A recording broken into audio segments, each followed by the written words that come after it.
আপনি কি সকালবেলা ঘুম থেকে উঠে দেখছেন পুরো পৃথিবীটা যেন উল্টে যাচ্ছে? মুখে একরকম অদ্ভুত স্বাদ, মাথা ঘুরছে, আর কিছু খেলেই মনে হচ্ছে আবার যেন বেরিয়ে আসবে। যদি উত্তর হ্যাঁ হয়, তাহলে আপনি একা নন। 80% গর্ভবতী নারী এই সমস্যা অনুভব করেন। কিন্তু প্রশ্ন হলো, এই যন্ত্রণাদায়ক বমিভাব কি কমানো সম্ভব? হ্যাঁ, একদম সম্ভব।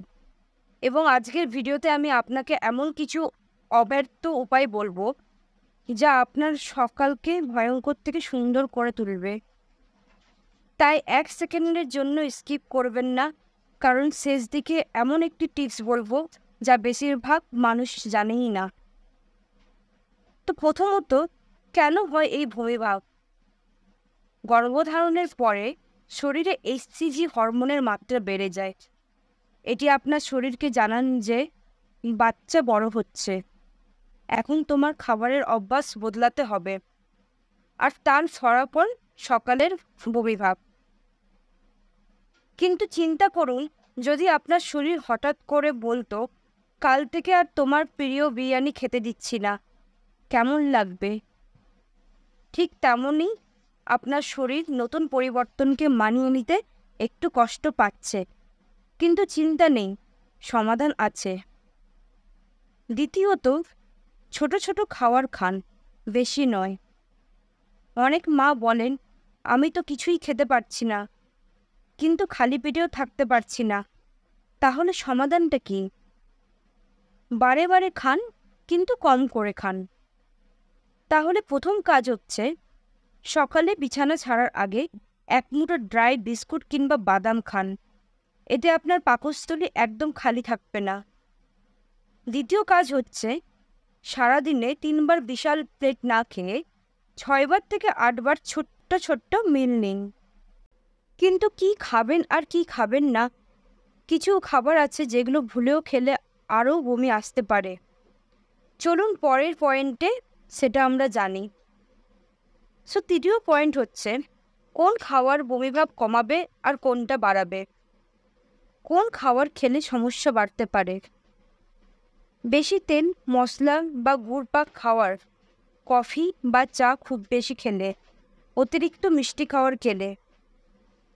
আবার কোন খাবার উপকারী? আদা চা বা আদার টুকরো চুষে খেতে পারেন।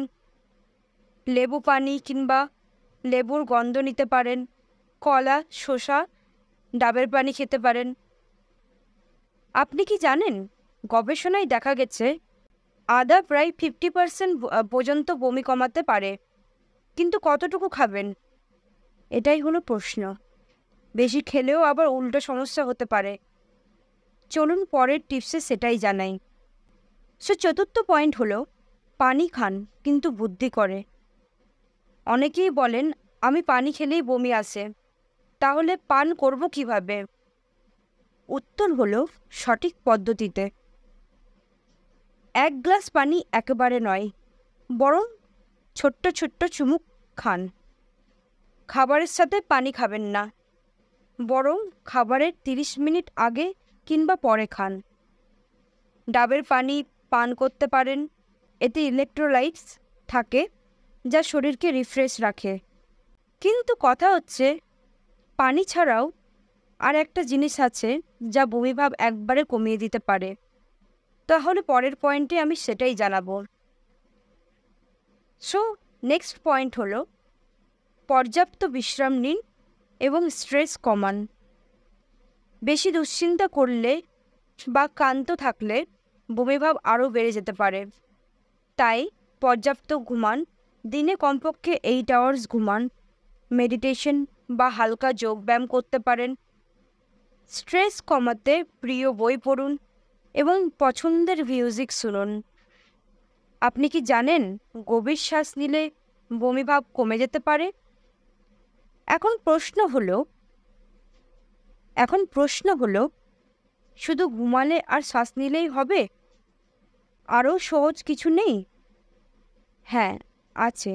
শেষ পয়েন্টে এমন কিছু বলবো যা প্রেগনেন্ট মায়েরা ট্রাই করেই অবাক হয়ে যান।